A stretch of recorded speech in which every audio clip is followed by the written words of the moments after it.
Hello and welcome back, ladies and gentlemen, to another Historical Humans podcast. This is episode 1 of season 3. Woo! Following with Yeah. our tradition from last year, we're going to be continuing on the topic of the Khans, today focusing on the Khanites. My name's Justin Woods, and I'm joined today by my fellow co host, Colum Coleman. And welcome to season 3. Yes, this is the Ooh. kickoff of our third year of doing this, and as a nod to what we did at the start of our second year, which was our video on the Great Khans, we're going to be doing our follow-up piece because when we tried to do the Khans of Mongolia, we realized that there was just so much information about these people spanning so many centuries that we had to split it in two. And so, if you want to hear about Genghis Khan and the founding of the Mongolian Empire, we recommend you go all the way back to the season 2 video. Which we'll have it Uh, linked down below in the show notes and the video description. So please give it a check. See what the early versions of history for the Khan Empire is. See the founding. That video did conclude with the ascension of Kublai Khan Great band. as uh, as the Khan of of basically everything. And since he is the last Khan that is universally recognized, we will be picking up with his reign as we see the as we see the Mongolian Empire fracture into a number of what we are lovingly calling Khanites, which are basically mini Mongolian empires run by people who each claim to be Khan of all things. And the way the Mongols worked was you had to claim to be the Khan of all, so they Yeah, were all claiming to be the top yeah, dog. yeah. It's basically the Khan of Mongolia is effectively the Khan of all Mongols and thus Emperor of the world at this point. So it's your king of one, your king of all. It's kind of like being a pope. Multiple popes means you're going to fight massively. Oh no, are we going to end up talking about the year of 3 popes? That's not on the list for this year, but who knows when that comes up. Oh no. Dun dun dun. Yeah. So our first breakaway faction that we're going to be talking about for the Khanites is the Yuan dynasty of China. This dynasty begins in 1279 and ends in 1368. And it begins, fittingly enough, with our man Kublai when he conquers and overthrows the Song dynasty of China in 1279. Whereupon he makes himself Emperor of China, and this is the last new territory that the Mongolians add to their empire. So the apex, so to speak, of the Mongol Yeah, Empire as a yeah, whole. yeah. It is. This is when they reach their largest size, and then they immediately fragment. Now, what's very interesting about this is Kublai does something that's very atypical of a conquering Mongolian Khan. He forbids the murder of the Song dynasty or the people who supported them. Usually, if you resist the coming of a Khan, your city is burnt to the ground, your rulers are slaughtered, and your entire population is enslaved. He does not do this. This marks a shift in policy away from the nomadic raiders that are typically the image we see of the Khans towards people who are settled and who are interested in long term governance. And you can see how trying to settle down and govern things really causes fragmentation among a group that has been purely expansionistic up to this point. Not everyone agrees with these policies, or that Kublai should be the man implementing them. You know, kids these days, they just want to settle down in cities. They don't want to conquer new territories like we did in the good old days. Yep. They've gotten soft. They've Yep. gotten weak. Yep. Hmm. Now, that is not to say that Kublai and the other Khans do not make other attempts at conquest. merely that those attempts are not successful. The two main attempts for the Yuan dynasty are the invasions of Japan, which are carried out in 1274 and 1281. Now, both of these invasions are thwarted by kamikaze, which is the Japanese word for divine wind, because both times when the Mongolians reached sight of the Japanese shores, a hurricane came through and annihilated the Mongolian fleet. Hate when that happens. And it's weird that it happens back to back. And, so it leads to the Japanese mythos that Japan is protected by a kamikaze, a divine wind, because the literal conquerors of the earth keep getting destroyed by Mother Nature every time they try to reach Japan. Not a bad way to be protected, if we're going to be honest. Yeah. If God himself protects you from these invaders. Yeah. Yeah. It's a wonderful thing. Gets horribly misused in the 20th century. We're not going to talk about the Yeah. bastardization of the word. Yeah. Yep. Because our job today is to talk about Kublai. Now, Kublai is the greatest of the Yuan dynasty Khans. After he dies, things immediately go downhill for the Chinese branch of the Mongolians. Let me guess. Infighting, arguing, Yep. the Yeah. usual. Well, no. It is there is infighting, and the first issue that comes up is a man named Temur Khan, who is Kublai's grandson, takes over the empire in 1295 following Kublai's death. He will rule for 12 years, and he is one of the few Yuan dynasty Khans that is actually capable. He has to fend off multiple attacks from a rival branch of Genghis Khan's family, because everyone who claims to be a Khan is descended from Genghis Khan. And following the death of Kublai, the Ogadai branch decide that they are more fitted to rule as the Khan of all things than Kublai's family are. So Temur does successfully defeat a man named Kaidu, who is Ogadai's grandson, in 1301. I hate how much And, these names sound like Star Wars names. yeah, you could write a whole Star Wars episode. They're just all Jedi and Sith. They really are. That's what it sounds Yeah, like. yeah.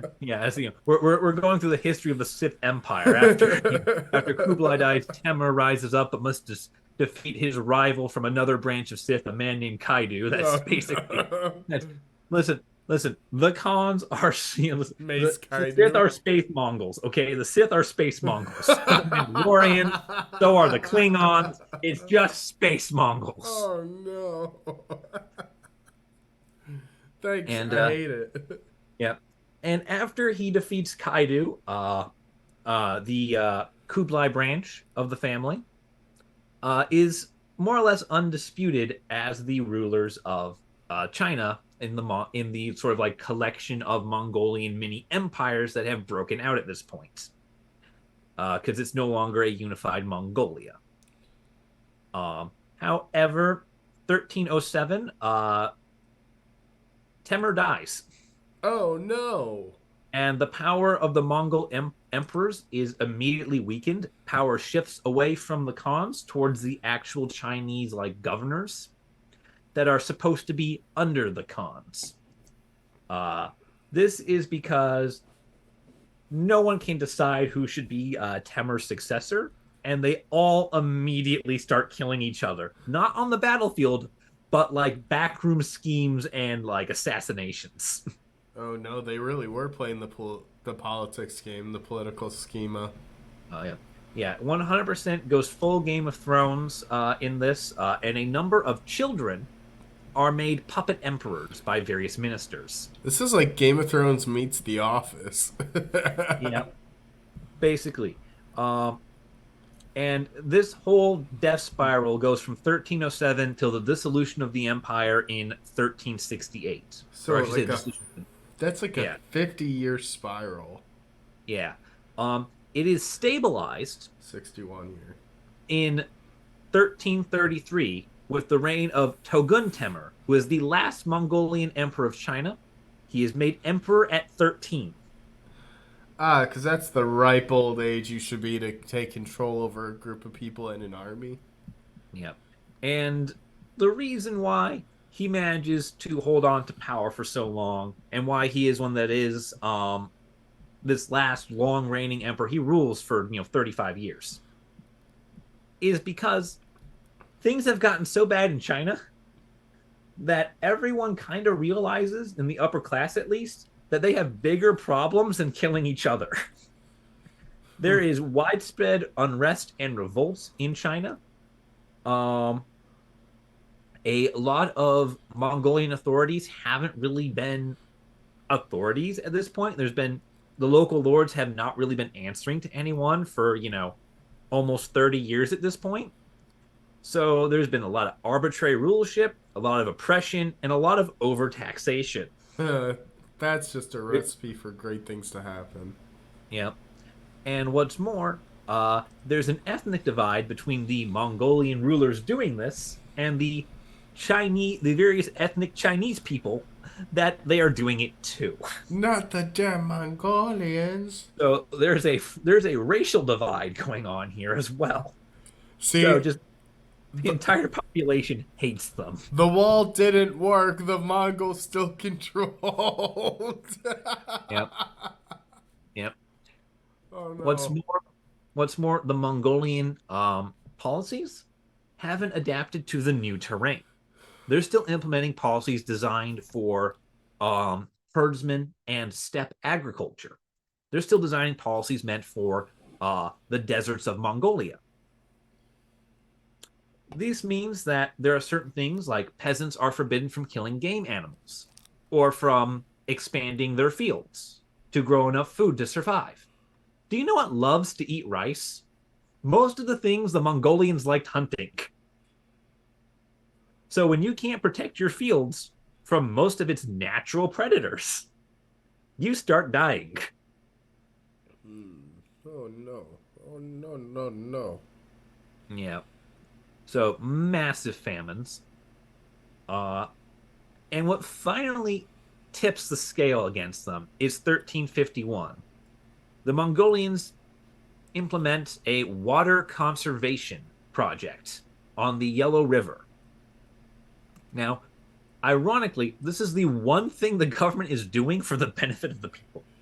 Because the, the the one attempt for positive outcome. yeah, because the Yellow River has been flooding frequently and it has just been destroying everything. Villages, fields, everything. It is a major problem right now. That's why you don't build in a Just floodplain. yep. And the attempt to basically the government's response to controlling this just sparks a chain of rebellions in every village that gets news of it. Just each one, independent of the others, just starts rebelling. Oh man, a powder keg effect. How bad? How bad could it have been? It's very bad because when it's not a single unified rebellion, that means you have to go to each village and crush it individually, which is expensive. And the government runs out of money trying to do this. Oh no. Yep. What's worse is because it's the Yellow River rebelling, it means that Beijing, where all the Mongolian Khans are, or where the whole Yuan dynasty is, Yuan dynasty, I gotta keep correcting myself here. Basically, where the emperor is cut off from all the grain supply, which is held in Zhejiang. You mean their breadbasket rebelled and they no longer had food? And Yep. the elites realized they goofed up? Yep.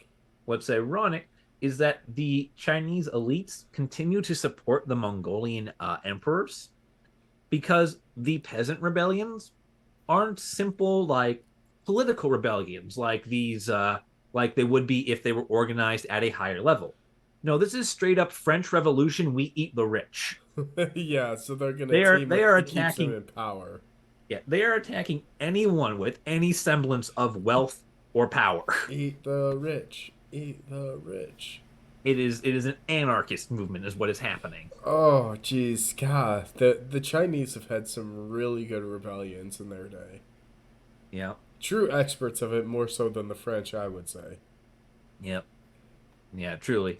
Uh, especially when you consider a man by the name of Zhu Chongba, who basically takes over the empire. He, of all the rebels, he's a peasant, and he shows actual military talent. This man is the only one who is patient and tactical when fighting against the government. And by 1368, he sacks Beijing. Oh, He, jeez. yep, becomes takes the name Hongwu and founds the Ming Dynasty of China. Wow. Yeah, ending the Yuan Dynasty. Tongan Temur flees into Mongolia and dies in 1370. The Mongolians continue to resist Hongwu until 1382, at which point it's kind of over, and Hongwu is undisputedly made emperor of China.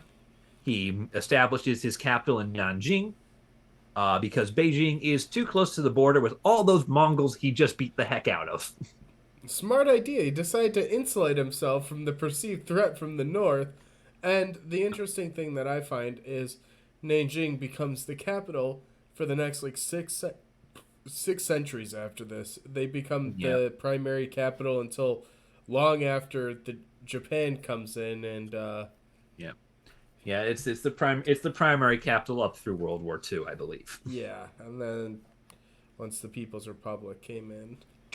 Yeah, yeah, the POC and the PRC just changes everything. But that's not what this is about. Um, this is about the Mongolians. Um, This is what established their capital. Do do yeah, do do. yeah. And fun fact, he was pretty smart to do this because the Mongolians continued to attempt to retake China until 1455. Oh man.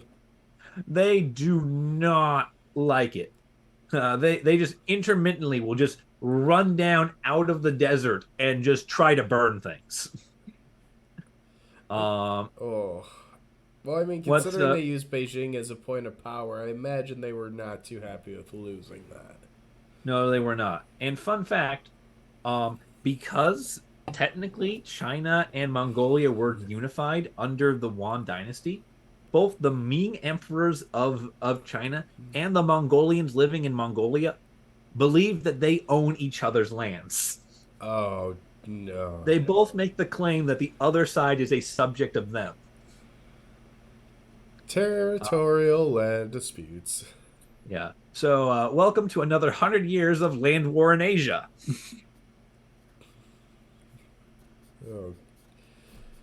Ah, jeez. I wish I could make some kind of joke or remark about it, but it's just all too common where you see these like long-standing land disputes and people lose their lives and fight over it, all for things that are as goofily perceived as like, ah, yes, we descend from the same people, so I should own your land.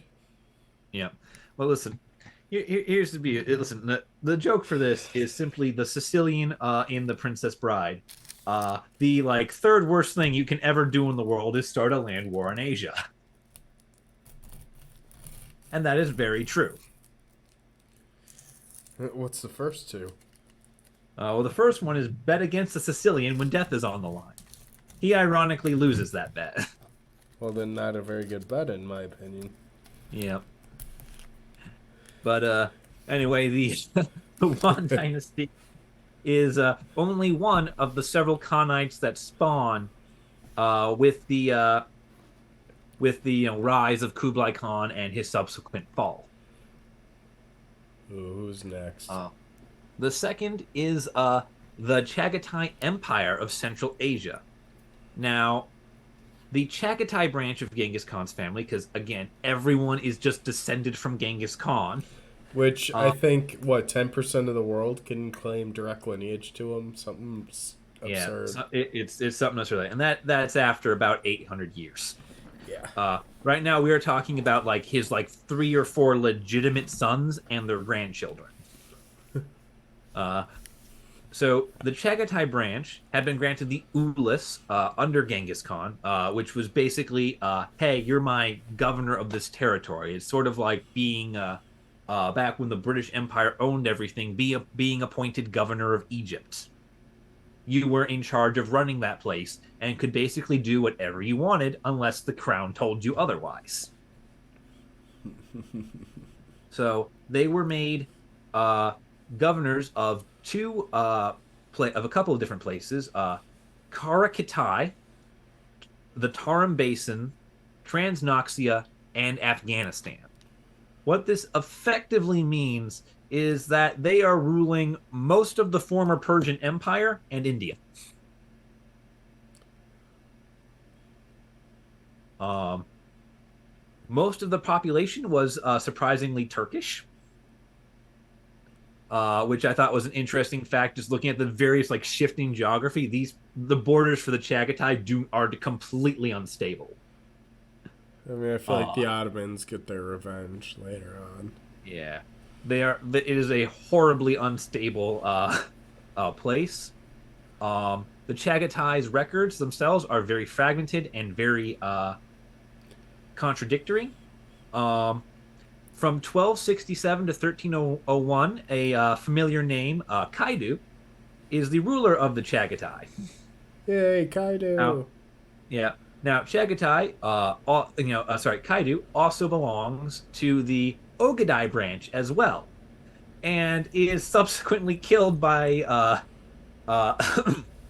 by our friend Temur uh, over his attempts to conquer China. Oh no. Uh, yeah, Ugh. you can see how this works. They make multiple attempts to push into India. They kind of get like the western parts of it, but they just have a very hard time pushing into those jungles. So they don't really rule all of India, even though they kind of claim to. Like I said, the records are very confusing with these people. Yeah, it's Uh, interesting. They basically tried to conquer into India through Afghanistan and across the Punjab plain, but yeah. just not really had the best luck. And Mhm. afterwards, it did not work out very well for Yeah. them. And they have two big reasons for wanting to conquer India. The first is that Genghis Khan, prior to his death, had drafted up some initial plans, really just the basic idea of conquering India. So they have this sort of Roman Empire thing of sort of like the Romans' relationship with Britain, where it's Julius Caesar wanted to conquer Britain, but he never got the chance. So I, as the Emperor of Rome, will now attempt to conquer Britain and prove that I am as great a leader as the founder of my dynasty. It's Oh, that kind of mentality of if I can do this, the one thing that the great founder wanted but never could achieve, then clearly I am undisputedly, undeniably the as great as him. if not greater, because I completed his biggest Yeah, accomplishment yeah. or his That was greatest defeat. yeah, it's great. Yeah, we finished his great work. That's why Kublai gets to be the last like unified Khan because he completes Genghis Khan's work in China. And basically that's enough that for the most part he is kind of undisputed as okay, yeah, you would be the man in charge of everything since you're the only one who managed to conquer to take something that Genghis Khan wanted. Yeah, you, That's yeah. you have proven yourself to be somewhat worthy. You've proven yourself a worthy successor to the great man himself. The second reason why the Chagatai are obsessed with India is because of their borders. Now, during most of the Chagatai's history, the Mongolian states don't really attack each other. At least not outside of just basic succession disputes, like the one between Temur and Kaidu here. Uh, and the Chagatai are boxed in by other Mongolian states. They have the Yuan of China, to their east, and they have the Ilkhans in their west, meaning that they can't just go and try to like march towards Egypt and the Mediterranean. They can't go and march to the Pacific. They really have nowhere to go but into India unless they want to start a full-on land war with one of their cousins. Yeah, that you go for the weakest link in the chain here. You don't try and stir up Yeah. too much. Yeah, which Kaidu already proved that that the wands under Temur are strong enough to resist them. So they really have no choice but to go for India. And during the very short 4 year reign of Dua Khan, which lasts from 1301 to 1305, they make their push. And the Sultanate of Delhi barely survives it, but it survives. And the work remains uncompleted. Um, at which point we begin to see the dissolution of the Chagatai and their incorporation into the peoples they have now conquered. They become very firmly much more Afghani, much more Pakistani than they are Mongolian. For one thing, they adopt Islam as their official state religion, Oh, and that's a change. the royal family converts. Prior to this, the royal family had practiced primarily Mongolian spiritualism with a policy of universal religious tolerance. Oh, that's gonna change.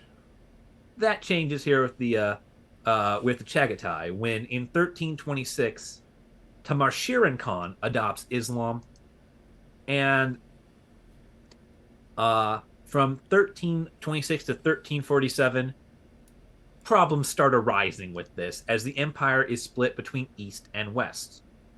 Um, at the end of his rule in 1347, the very discontented Buddhists of the eastern half of the empire are accused of assassinating him on account of the fact that he refuses to allow their religion to exist. Yeah, I would.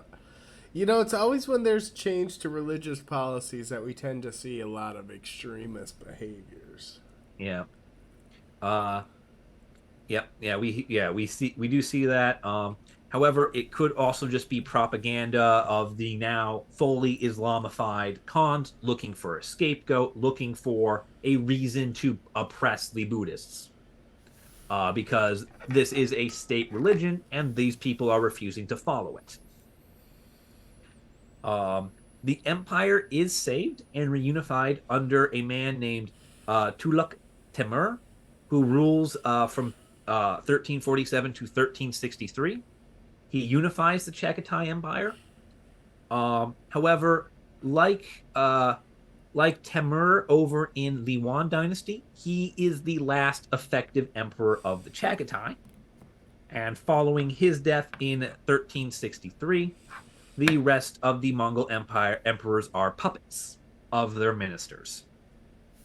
Because once again, I believe we have a lot of like child emperors or people dying without heirs. Uh, at which point it ceased to be the Mongol Empire and became more of a Turkish state. They are, they become integrated into the population. Power now once again rests not with the Mongolian conquerors, but with the ruling elites of the peoples that were conquered. As soon as the bureaucrats get involved, you start seeing great rulers getting ousted. Yeah. Coincidence? I think No, not. no. The truly terrifying part is every time someone is named Temur, the empire immediately collapses. We have Temur of the Yuan dynasty, we have Temur of the Chagatai dynasty, and we had Togun Temur, also of the Yuan dynasty, all being the people who show up right before something goes horribly wrong. Just stop naming him Timur. We can't. It's an honorific to the to Genghis Khan's birth name of Temujin. Oh, oof. There could only have been one. Yeah. Yeah, that brings us to number 3 on the list. Exactly. That's right. There's more of these guys. These people break apart into a spectacular little collage of nation states. But wait, there's more. Yep. The Shabanid dynasty. Now, this is a group of the Chagatai that breaks away from the main Chagatai branch when the empire starts to divide itself during Tamartian Khan's rule and fully fragments after the death of Tulug Temur. This is the group that just says, "Yeah, we're not with you anymore. We're gonna go do our own thing." Yeah, we're gonna go over this way. You're Yep. doing all right. Yeah. Yeah, and the Shabanid dynasty is, funnily enough, uh, founded by Shaban, son of Juchi and grandson of Genghis. These are the mountain people. They rule the lands east and southeast of the Ural Mountains. And in 1428, somewhere between 1428 and 1468, actually, a man named Abul Ilkhair makes himself ruler of the Uzbeks. As you can see with the Shabanid dynasty, the names have become Islamified, reflecting the fact that the Mongolian Khans of this dynasty have integrated themselves with the local population while still remaining Khans. So they've adopted Islam and Islamic traditions. Yeah, yeah. They actually go through a series of minor conquests too, because Muhammad Shaybani takes Bukhara and Herat from the Timurids, and he rules Bukhara until 1599. Um, they also give rise to the Nogay Khans and the Astrakhan Khans, who rule Transcaspia. And all these states are effectively Mongolian sultanates who can trace direct patrilineal descendants from Genghis Khan. Mm. For the most part, these dynasties show no Mongolian features. They speak what is a dialect of Turkish known as Chagatai Turkish. They are culturally Islamic Persian. Um, and they are, for the most part, just completely integrated into the population up in these mountains. Wow, so they just fully integrated in. Yeah, They they lost all fully, their culture. yeah, they fully integrate, and they do a great job of it because in 1512, the Khanate of Khiva become Shabanid. They take it over. They basically just start, collecting all these little Khanites that spawn up here and form them, mold them into their own little empire that is effectively Uzbekistan. Uh, they keep going because in the 1860s and 1870s, the Russians begin to dominate in the area and turn the Shabanid Khans into more of a vassal state. Mm. However, the Shabanids still continue to thrive under the Russian Empire for a further 60 years. Until the Soviets came. Yeah. With World War One's conclusion and the conclusion of the, what is it, October Uprising? Yeah. Yeah, and the full conversion of the Russian Empire into the Communist Soviet Union. The Soviets decide that they must do away with all things king or kingly and proceed to immediately depose Abd Allah, the last Shabanid Khan and the last ruling Khan in the world in 1920. So Genghis Khan's descendants had continued to rule until 1920. Yes, in theory, they ruled. There was a continuous rule of a direct descendant of Genghis Khan for 714 years. Yeah. Whew, no wonder what 10% or like a quarter of the world Yeah, can yeah, claim lineage. That's yeah, insanity. yeah. They are.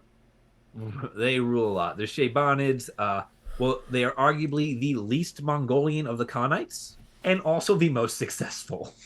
Well, that's because they basically integrated and hid in a pocket in the Ural Mountains. It's the smartest Yeah, thing they could have done.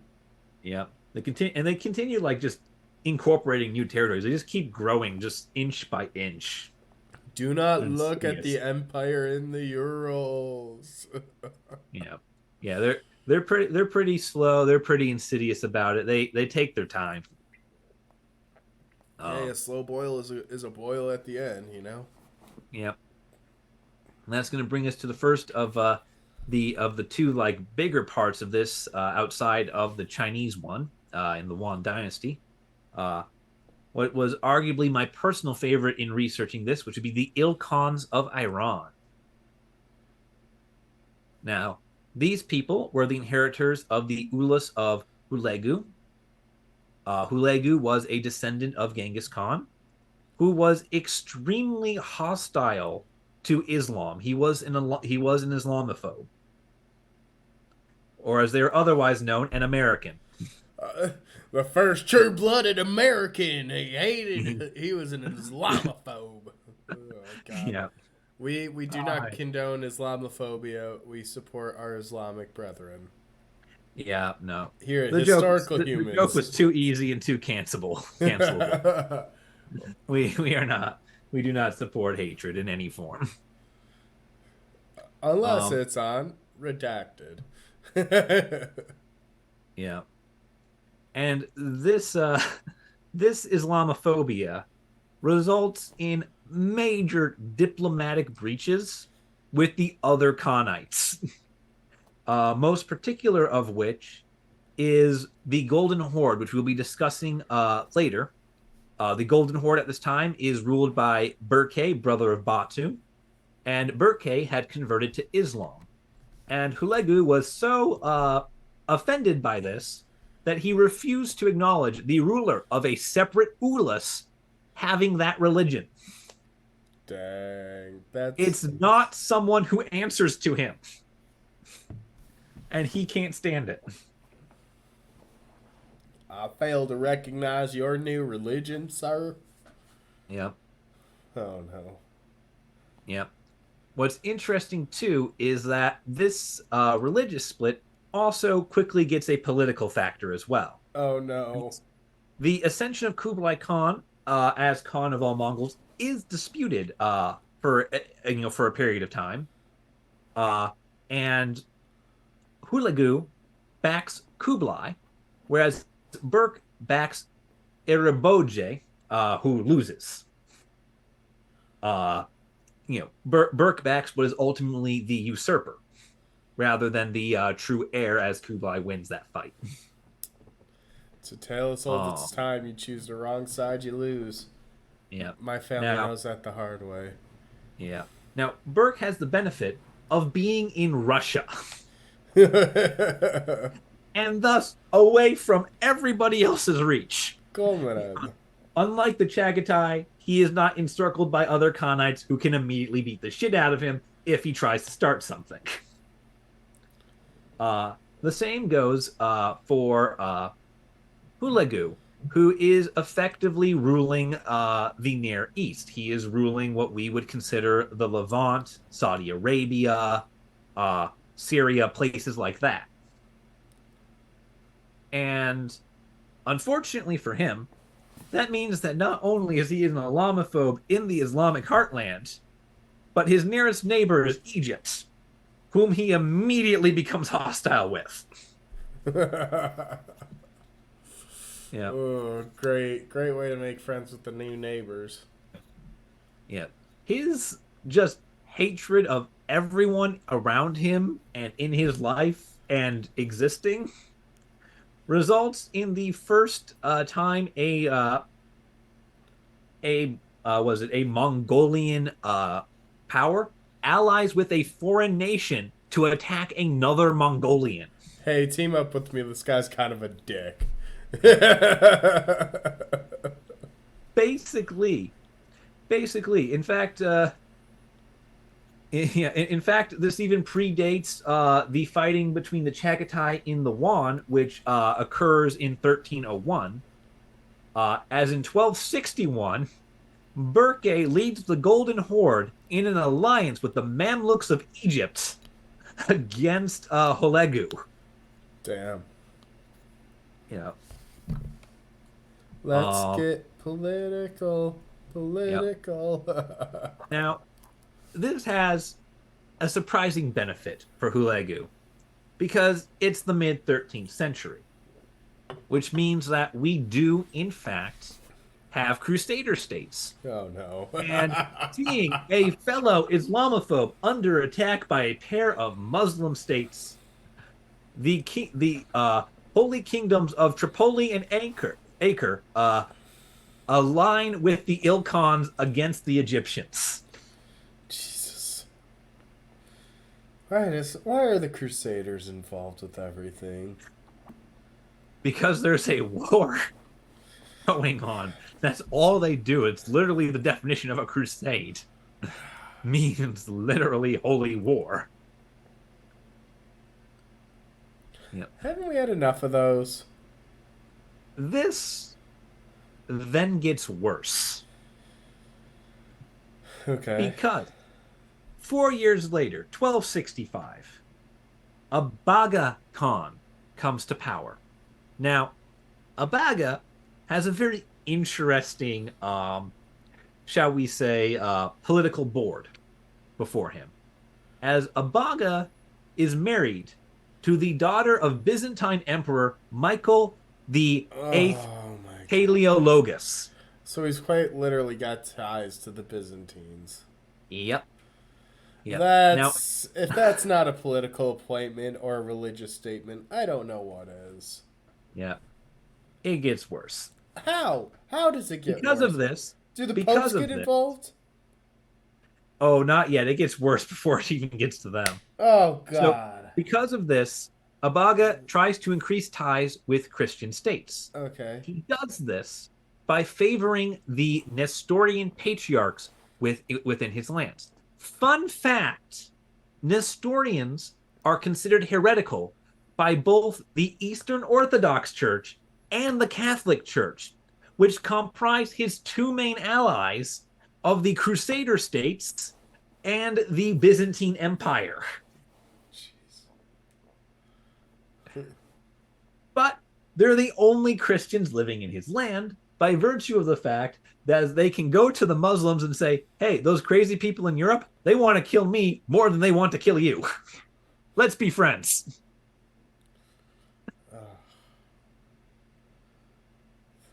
Yep. Now, Abaga is not the diplomat he tries to be, as he fails to conquer Egypt and he fails to secure Christian support for his conquests.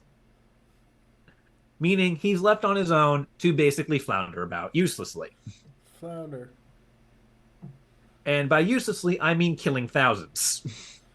Like any good ruler does. Like any good Khan. 1282, this man dies. Okay, probably And not the worst thing. It takes 2 years for them to figure out who his successor is. Who goes next? Who goes next? Truly a Byzantine dynasty if you've ever seen one. God, those people had some succession issues.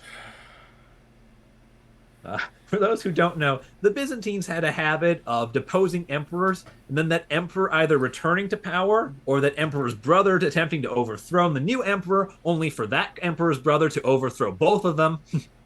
It gets messy real fast, and it starts to get messy here. From 1284 to 1291, we have the reign of Arghun. Now, Arghun does a somewhat smart thing, and he decides that unlike his two predecessors, he's going to engage in some form of religious tolerance. Wow. For Buddhists. What a rare concept. Although, to be fair, the Buddhists are the most chill. Yeah. For Buddhists. Keep in mind, he is ruling Mecca. Oh. And he is just in the middle. Yep. Yep. And once again, like his predecessor before him, he tries to be the diplomat. He tries and fails to make alliances with both Pope Nicholas IV There's the and Pope. Philip. Yep, and Philip the Fair of France. Um, he then makes what is arguably um, a sign that the world is very much drenched in stereotypes at this point, as he makes what is considered a mistake simply because other people are horrible human beings. Oh no. In 1288, 4 years into his reign, Yeah. he appoints a man called Sa'ad ad Dalwa as Inspector General of the Treasury. Would you like to guess what Mr. Al Dalwa's religion is? Oh, let me guess. Treasury, he's probably Jewish. Correct. And because a Jewish man is now in charge of the empire's funds, anti Semitic riots break out throughout the empire Oh, because, God forbid, this no. stereotype not result in violence. You know, anti Semitism has a very long and storied history that is both very tragic and full of stories like this. Ugh. It's, just, it's not even a mistake. It's just other people have been in a world where, thanks to his predecessors and partially him, religion has been a source of oppression. That the second anyone who is not one of them gets anything, they immediately turn violent. Something different, attack! Yep. 1291 to 1295, we see the reign of Gaikatu. Now, Gaikatu is arguably one of, if not the only, forward thinking member of this dynasty. For one reason. He is willing to look at what the other Khans have been doing in their own territory and take notes. The key of those notes is he takes paper money based on the Chinese model that is being run by their good friends over in the Yuan dynasty. So when you're saying he's taking notes, he's taking quite literal bank notes, financial notes. Yep. Unfortunately, people don't get it. It makes no sense to the people. It is poorly implemented, probably because people keep rioting whenever someone tries to appoint a head of the treasury. Why would I use this new paper money when my coins are just as good? They Yep. don't want me to have my coin. And this attempt results in the near total collapse of the Ilkhan economy. Oh man, what a colossal And, crumble. yeah, and is more or less directly related to the rise of Mahmud Ghazan, who succeeds Gataku and rules from 1295 to 1304. This guy reforms the economic and administrative structure of the Ilkhans. He also converts to Islam, which is a major break from a largely Islamophobic ruling class. This is probably pragmatism at this point, as Muslims do make up the majority population, and you've been oppressing them for close to 100 years and have just crashed their economy. They need a reason to like you. We're under new management now with more Islam. Yeah. But don't worry, he still has a plan to prove to his fellow members of his family and to the rest of the Khans that he is still a member of the Ilkhanite dynasty, because he's going to introduce religious persecution against Buddhists. That's right. Being Zen counts as idolatry now. He's being idolatrous. Basically. Yeah, it's kind of hilarious. They got protected by like one, and then they get immediately persecuted by like almost the next guy in line. Because Argon protects them, and then Ghazan just immediately starts trying to get rid of them. It's hilarious in a truly twisted and horrible way. What this does do for him is it allows for the assimilation of the Mongols and the Turks in Iran. It removes the religious divide, Uh, it allows for him to basically say, I'm different enough from the Mongolians to be my own independent entity. He declares independence from the Khanate of Beijing, uh, in which is prompted by the death of Kublai Khan in 1294 and the subsequent attempts by the Chagatai to take over said dynasty. You know, that's the markers of a very powerful and strong relationship where, under the duration of their lifetime, you guys have good relations. And the second they die, you go, I'm out. Yep. I'm afraid of you. The next guy, not as strong, I'm out. We'll take Yeah. our chances. Yeah. It also helped that the people between them and the dynasty in China were now enemies of the dynasty in China, which meant that there was no safe passage for the Chinese dynasty to just come over and start messing up Iran and the rest of it. Buffer state. Yeah. It's great. 1304 to 1316 sees the reign of Oljetu, who is a Nestorian Christian who converts to Islam. He actually was baptized by Pope Nicholas IV as part of those failed attempts to get the Christians to please, oh dear God, please help us rule this country.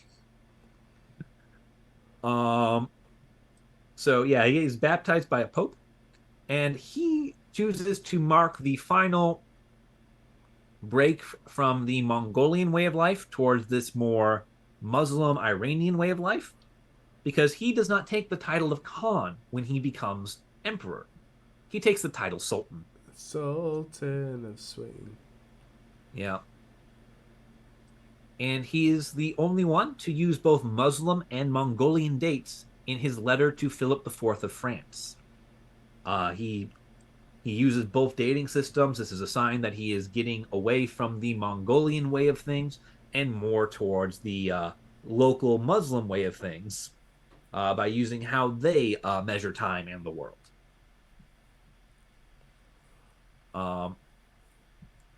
He also commissions Rashid al-Din's Jami al-Tararik, which is the collection of chronicles. It's the first ever attempt at a true world history, and it covers the history of the Mongols, India, China, and France. So yeah, world. All the important bits, at least. Yeah.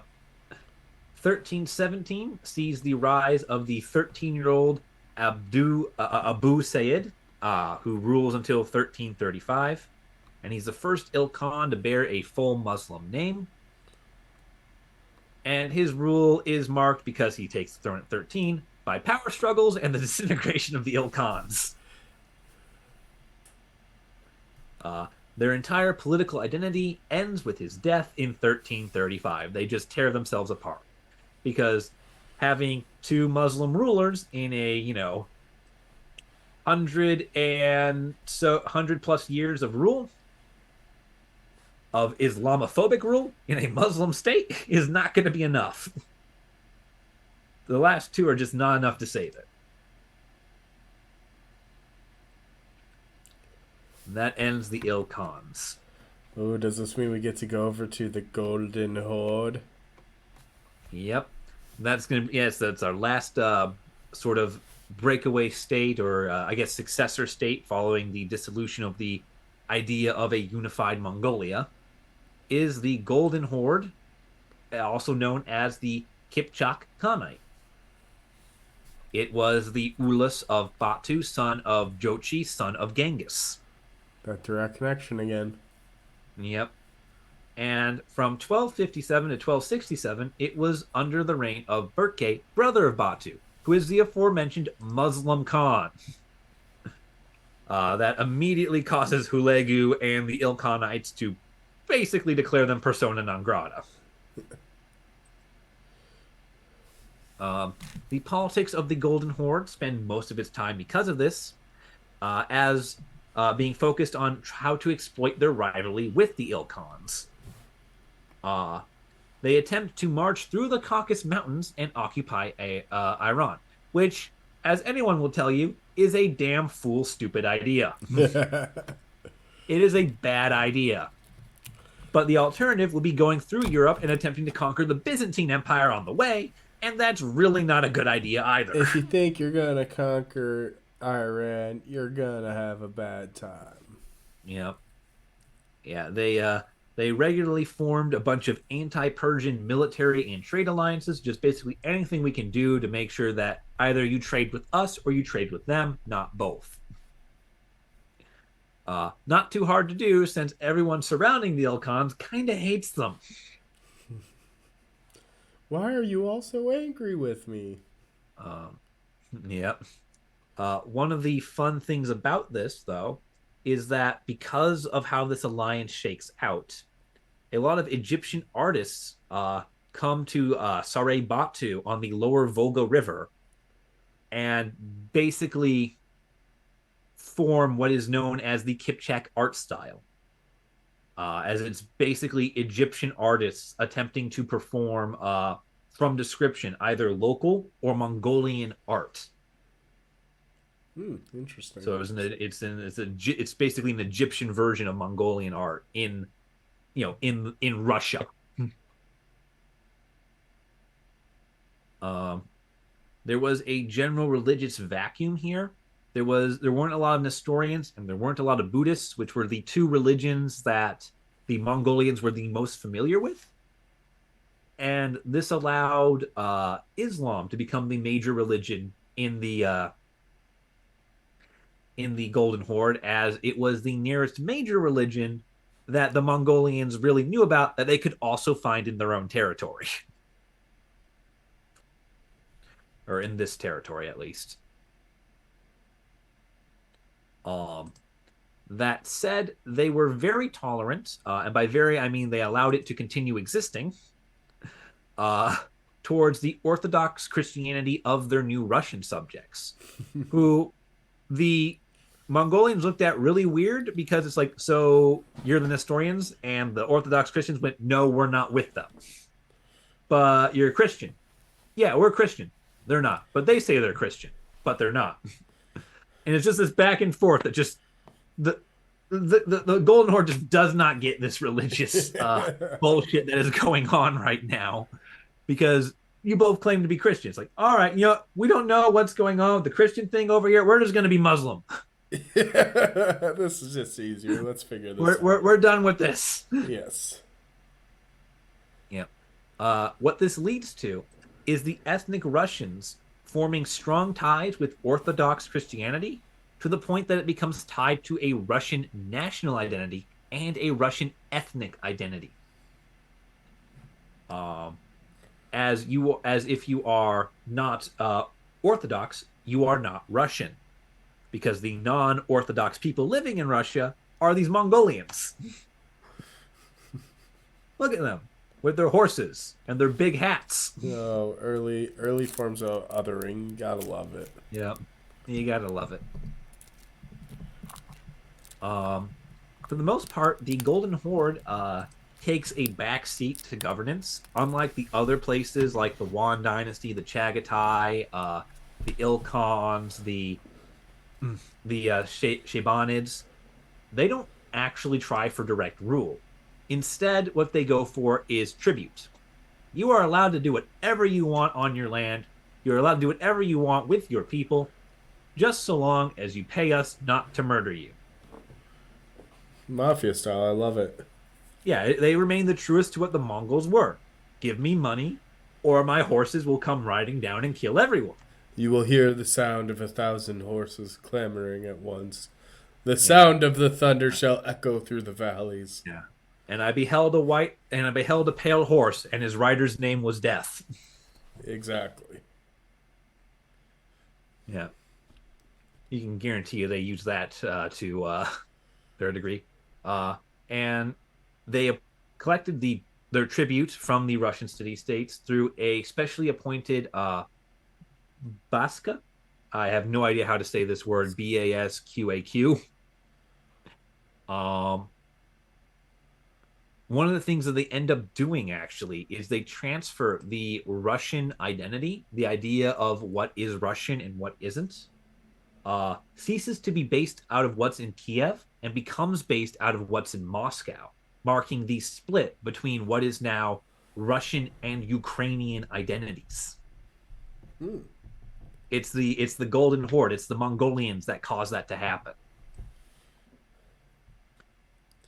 Uh, for the most part, the Golden Horde is pretty laid back.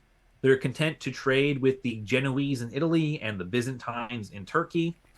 And they actually help the Byzantine Empire stay in power.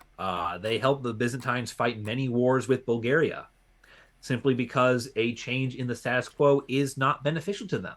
They're collecting taxes from Ukraine and Russia. They're trading with Italy and the Byzantines. They don't want a new neighbor. They don't want a new power on their doorstep. They just want to sit there and get rich.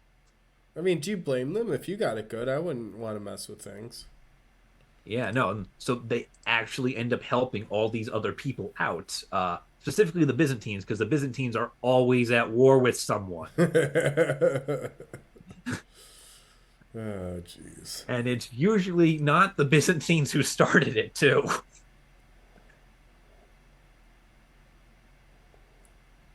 Um, and because of this, and so one of the things that ends up happening is the steppes have a strong Turkish presence, and the Mongols favor the steppes, which leads to a disappearance of the Mongol tradition within Turkish traditions.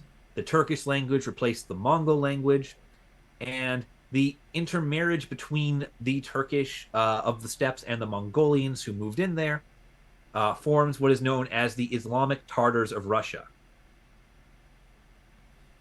And this is honestly, this is a very I'd almost say American melting pot of cultural identities, because the Islamic Tartars are effectively a new culture formed out of Mongolian, Turkish, uh, Volga Bulgarian, and Volga Finnish identities.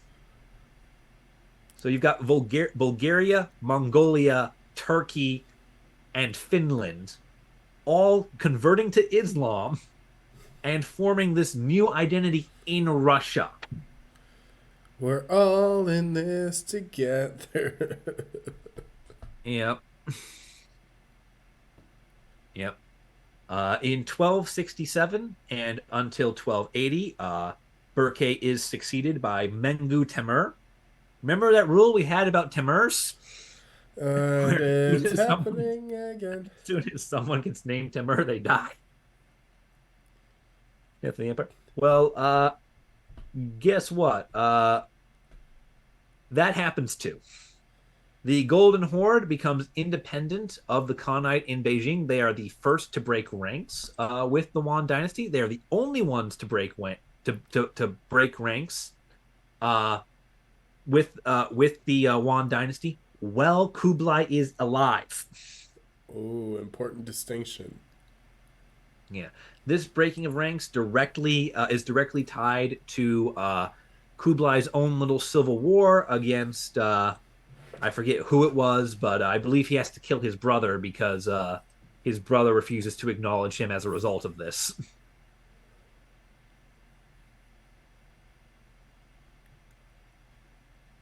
Yeah, so it gets pretty bad over there, but not for our people up here. Now, in 1280, Mengu Temur dies, and the power rests with Nogai instead of the legitimate Khans. Now, Nogai is a distinguished military leader who united the Eastern Tartars against the central court of the Khans and basically starts an armed rebellion with most of the practical power backing him.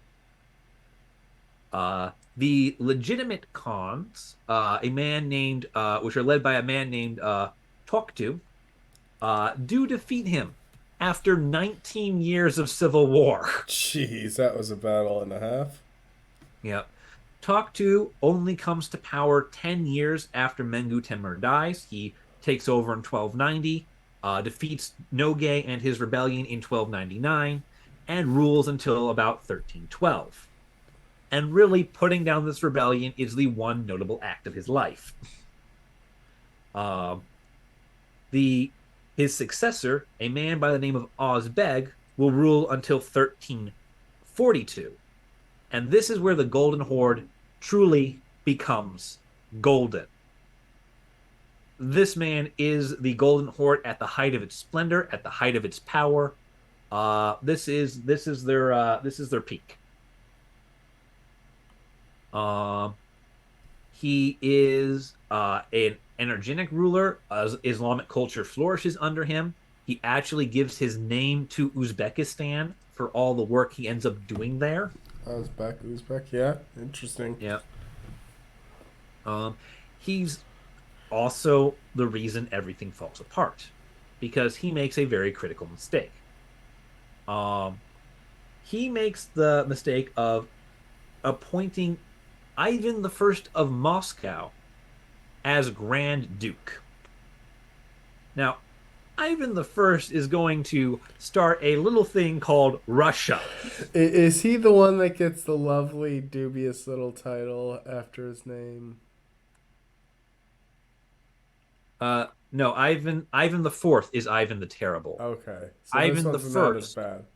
yeah, First of his name, not that bad. yeah, yeah. His full name is Ivan Danilovich Kalita, Grand Prince of Moscow and Grand Duke of Vladimir. Oh no. What this does is it ends up putting the power for a unified Russian identity in Moscow in the hands of a man who is actually capable of pulling it off. Ivan is much more clever and much more able than he is given credit for by the Mongolians. And the Golden Horde severely underestimates him simply because they're at the height of their power. Why would this collection of peasant cities ever unify against them if they haven't for the last 80 years? Why would they hate us? They have it good. Yeah, but they're just not seen as having the power to organize themselves and counter and basically counter the Golden Horde. Ivan the First, however, is very good at his job. Then begins the unification process of the city-states, turning them from tiny little rivals to a serious force to be reckoned with. When you're overqualified for your job. Yeah. Uh, in 1354, the Ottoman Turks reached the Dardanelles, There's the Ottomans. which effectively cuts the Golden Horde off from Egypt, Southern Europe, and the Mediterranean Sea. What this means is that all their allies and all their trade partners are now on the other side of a major imperial power that is now acting as a brick wall.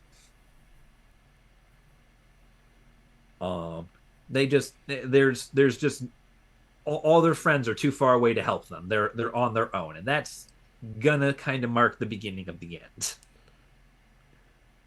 As in 1342, we have the beginning of the rule of Johnny Beg, who rules until 1357.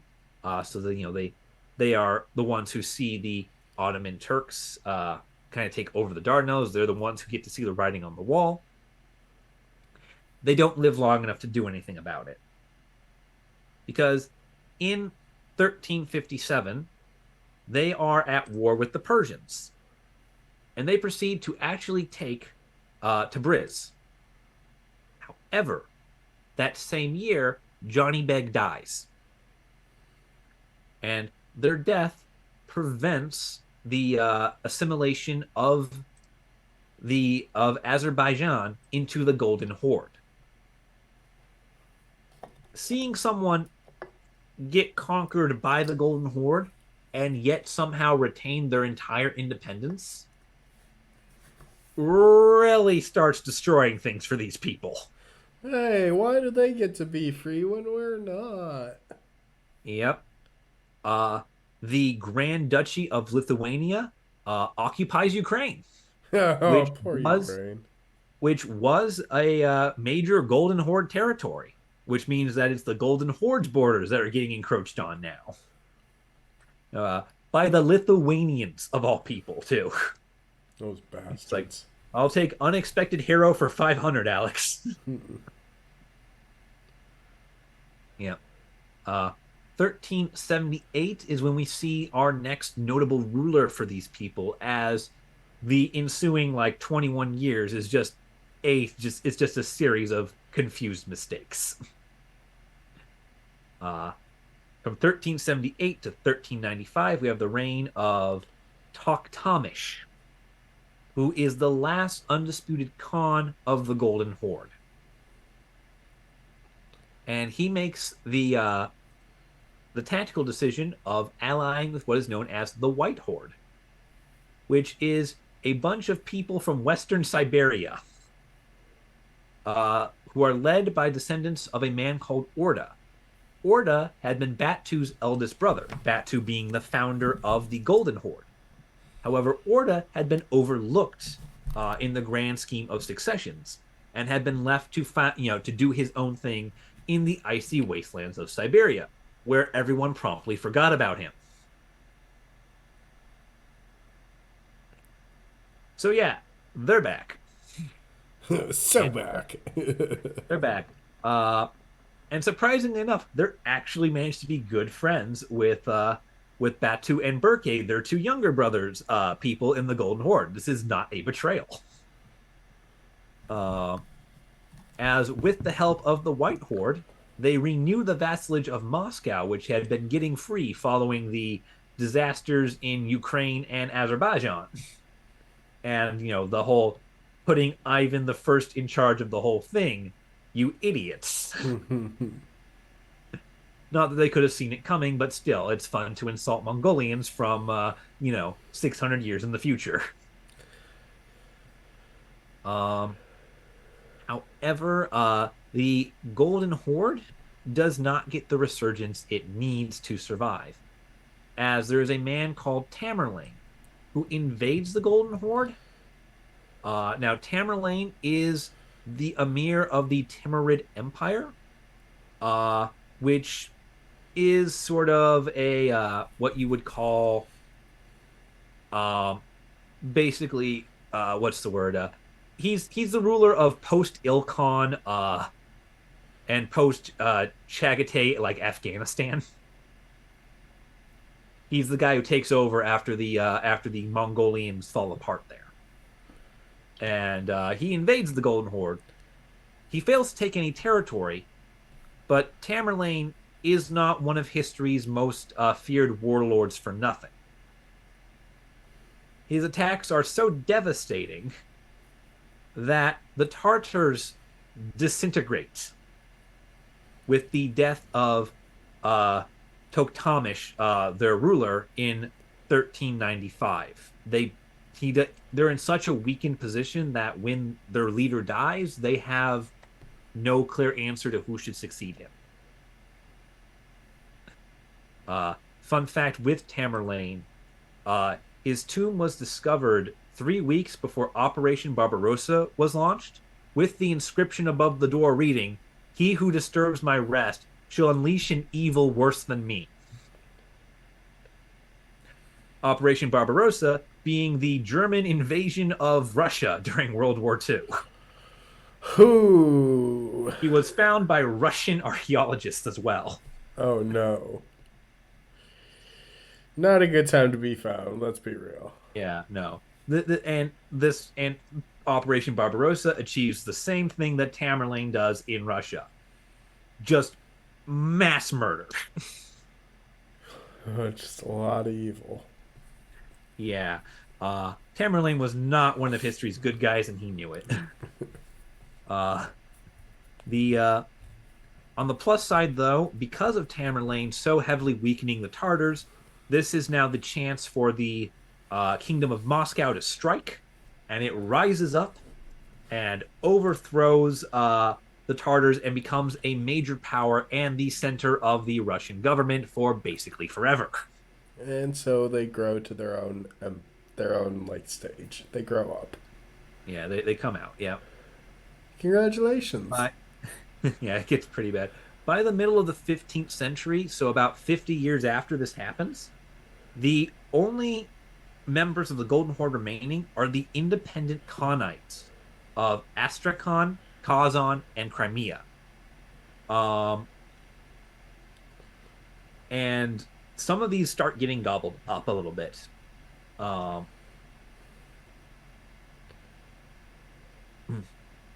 as the Khanites of Astrakhan, Kazan, and Crimea do endure into the 16th century. However, any remnant of the Golden Horde with them, or as a part of them, or any Golden Horde territory associated with them, is also long gone. Uh, by 1783, we have Khan Shahin Jirai of Crimea. He is deposed by Russia, marking the last Genghisid ruler of Europe. That's right. He's the last. He's the last direct patrilineal descendant of Genghis Khan in Europe, and he's deposed by the Russians. And thus we end the Yeah, cons. that's me on the gods. Which is just funny because the Russians kind of take out the last of all of them. They take out the last one in Europe, then the Soviets take out the last one in the world in 1920 with Abdul Allah as the Shaybanid Khan. Not to mention Moscow is the new Rome, right? They can keep telling themselves that. All roads keep leading to Moscow, ironically. Well, not anymore. There's some. Have you seen the Finnish border closings? Oh man, but we figured that this would be a good continuation from the topic discussion last year. It was a very interesting one, and like Colum mentioned, upon doing research, our research department started going down numerous rabbit holes, and we had to Well, have a bunch of rescue expeditions with no, long no, ladders. no. Fun fact: we didn't go down rabbit holes. This is just a direct chart of the timeline of Genghis Khan ruling the world. So is that why we needed so much rope and so much ladder to rescue you from that giant hole? Listen, it's just massive. Once the Mongolian Empire breaks apart, it just keeps going and going and going. Like if we want to go down rabbit holes, we have all of Tamerlane over there. That man's worthy of a whole episode in of himself. If you'd like to see an episode on Tamerlane, leave a comment down below. And thank you guys for watching. We hope you're excited about season 3. We are. We have a lot of great topics coming. And just be sure to stay tuned. Thank you guys for following along so far. We're only getting better. See ya.